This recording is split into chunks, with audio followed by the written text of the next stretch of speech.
পরম করুণাময় আল্লাহ তাআলার কাছে আমাদের দেশনেত্রী বেগম খালেদা জিয়া, যিনি নিজেও এখন হাসপাতালে ভর্তি হয়েছেন, আবার গত রাত্রেই অসুস্থ অবস্থায়, তিনি এবং আমাদের ভারপ্রাপ্ত চেয়ারম্যান জনাব তারেক রহমান সাহেব, তিনি আমাকে বিশেষভাবে কালকে রাতে বলেছেন যে আপনি যাবেন, গিয়ে তাদেরকে আমাদের যে ব্যথা, আমাদের যে সমবেদনা, আমরা যে তাদের সঙ্গে আছি সেটা তাদেরকে জানাবেন।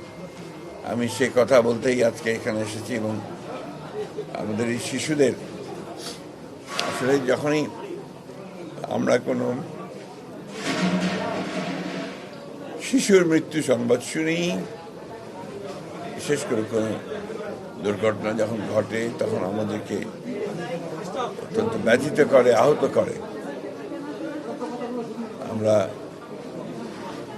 সবসময় শিশু, যে তারা আমাদের ভবিষ্যৎ, জাতির ভবিষ্যৎ, এই পরিবারের ভবিষ্যৎ, এই পরিবার তাদেরকে, তাদের যে ব্যথা, তাকে সান্ত্বনা দেওয়ার ভাষা আমাদের কাছে নেই।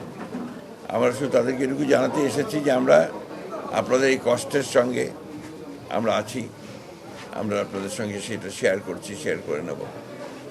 আপনারা আল্লাহর কাছে আমরা এই দোয়া করি আপনারা এই কষ্ট সহ্য করে দাঁড়াবেন এবং স্বাভাবিক জীবনযাপন করতে সক্ষম হবেন।